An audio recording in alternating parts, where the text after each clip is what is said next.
Hi everyone, it's Chris from the Field Centers. We have a blustery day here outside, but I understand you are interested in the river and learning more about the animals that live there.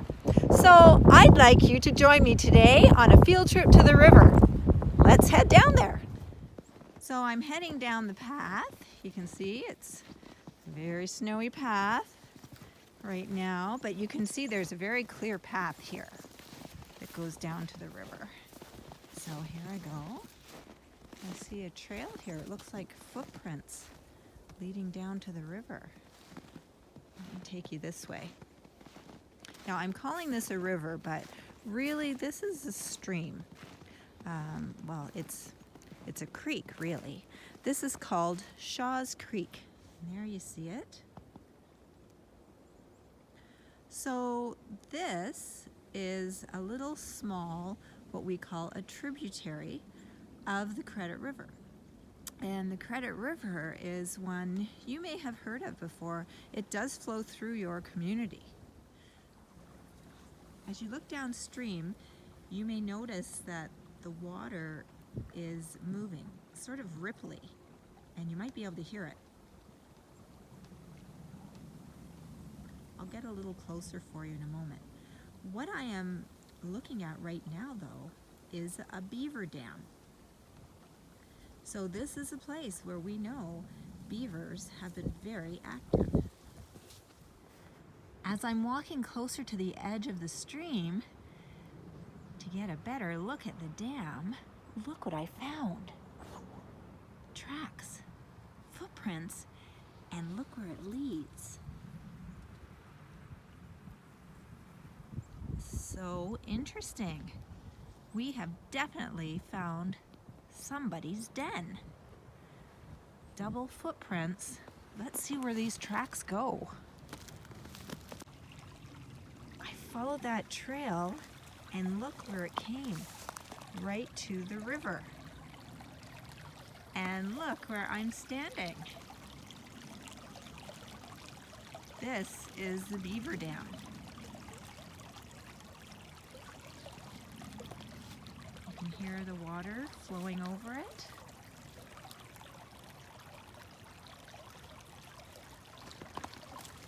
You can see the water coming down. So beavers build a dam to stop the flow of water.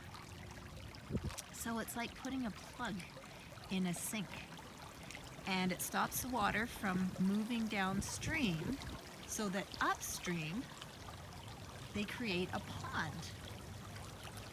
And then that's where the beavers will swim and build their home, their lodge.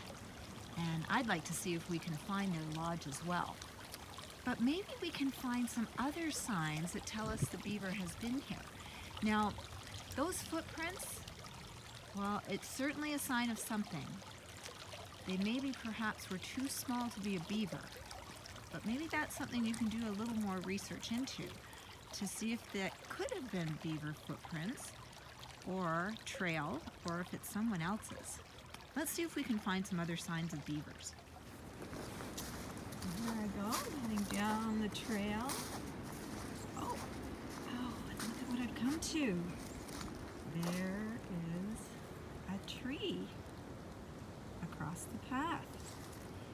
And if we look carefully, look at evidence of, yes, beavers. You can see the chew marks. They're tooth marks. And this tree, look, this was not a small tree. It's one with white bark. This is called a birch tree. And one, I think we talked about it, how it was used to make canoes. So see how the beavers chew? And then you can see the wood chips on the ground. And look at the size of those chips that they cut. They have sharp teeth, but not pointed. not like fangs. They're sharp for cutting.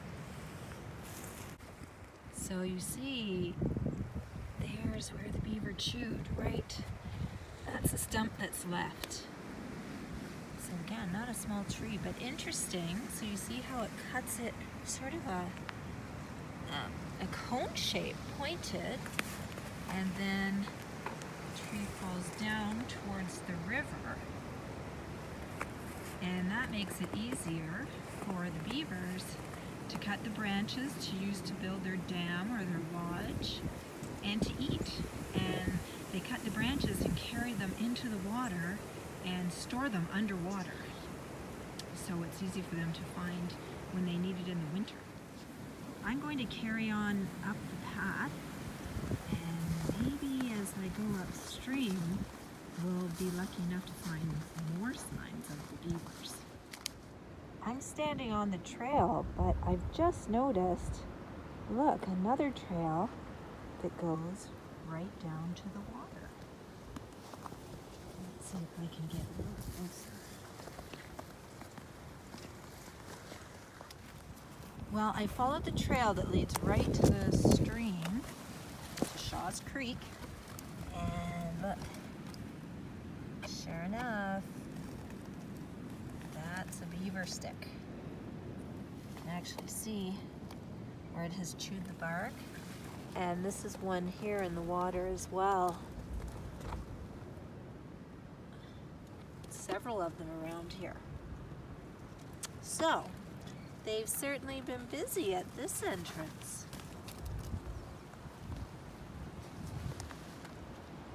I think I'll carry on. I'm still walking on the trail, and I'm noticing some other footprints. Looks like a dog, about the size of a medium-sized dog. My guess is coyote tracks. So I'm walking where coyotes were walking, maybe early this morning. Right now, I am standing opposite of what we believe is the beaver lodge. You can see that line in the distance. Let's see if I can point. See, right here? Up there is, well, this whole thing we believe is the beaver lodge. These beavers are called bank beavers. So they will build dams, but then the lodges they build are right on the side of the riverbank. And really, the entrance is usually under the water, and they make a hole in the side of the riverbank and go up and into that dome, that hill. I'm not sure if you can see that if I do that, but that's what we're looking at right there. Well, we've walked through a beaver's habitat, seen signs or evidence of them. How about we take a closer look now at the beaver?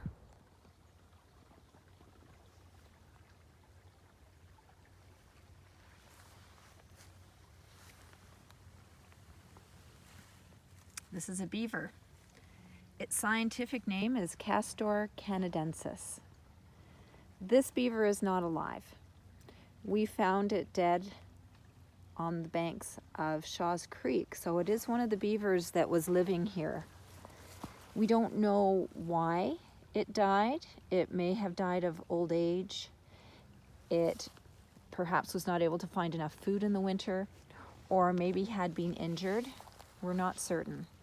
But when we found it, it had not started to decompose. So we collected it and we brought it into a taxidermist, who is a person who stuffs animals that had been living and makes them look the way they would have in real life. The fur of the beaver is real. Its tail and paws, ears, nose are real. The insides are cotton or wood that have been carved to the shape of a beaver. The eyes are made of glass. We have several stuffed animals here at Finlayson like this, and we have them so people can see these animals that they may not otherwise have a chance to up close and learn a little bit more about them. We're very grateful to have them, and we always treat them with great respect. even though they are no longer alive. So let's take a look at some of the things that make beaver so unique. First of all, you'll notice its fur. They have two kinds of fur. An outer fur that's quite coarse and rough, and then if we look underneath, they have a really soft, dense fur underneath. So the inner fur keeps them warm, that's the undercoat, and the outer fur keeps them dry. Of course, the beaver is known for its big flat tail. This tail is used for many different things. It does not use its tail to pick mud up and put it on its dam or lodge. Really, its tail has mostly fat in it, and helps the beaver to survive in the winter. The fat stores. It uses it as a stool. It will slap it on the water when it's frightened, as warning to the other beavers. Its feet, its back paws, are webbed. And if you look, I don't know if you'll be able to see this on this one, maybe here. You can see it looks like it has two nails, like its nail is split in two. That's because it uses that nail as a comb to brush its fur and to brush oil through its fur to help with its waterproofing. You see their front paws are quite small, but you see 5 fingers, like we humans, and they use those for carrying mud and packing mud into their dam and sticks and so on. Notice their small eyes, small ears, flat nose. What's really interesting is that they have skin that plugs their ears, covers their eyes, and plugs their nose. So when they go underwater, it's like they're wearing goggles and earplugs and nose plugs. And now let's take a look at their teeth. Look at those teeth. Aren't they beautiful? They are orange. That is what color beaver teeth are. So anytime you see advertisements or anything about beavers and their teeth are white, that is not correct. They have orange because of an element, a mineral that's in their teeth, iron. You'll notice the front teeth go over top of the bottom teeth. Beavers' teeth continually grow like our fingernails. So they have to chew wood not only for eating and building their homes, but also so that they can keep their teeth short. It wears their teeth down so that they can open and close their mouths and won't starve to death. So that's just some of the characteristics of a beaver that makes them so successful in their habitat. Well, I hope you enjoyed our trip down to Shaw's Creek today, everyone, and that you learned some interesting facts about the beaver. I know you have more questions about the animals that live here in the habitats at Finlayson, and I really look forward to having more field trips together in the future. Miss Douglas will help us to communicate. I hope you all have a wonderful week, and we'll talk to you soon. Bye for now.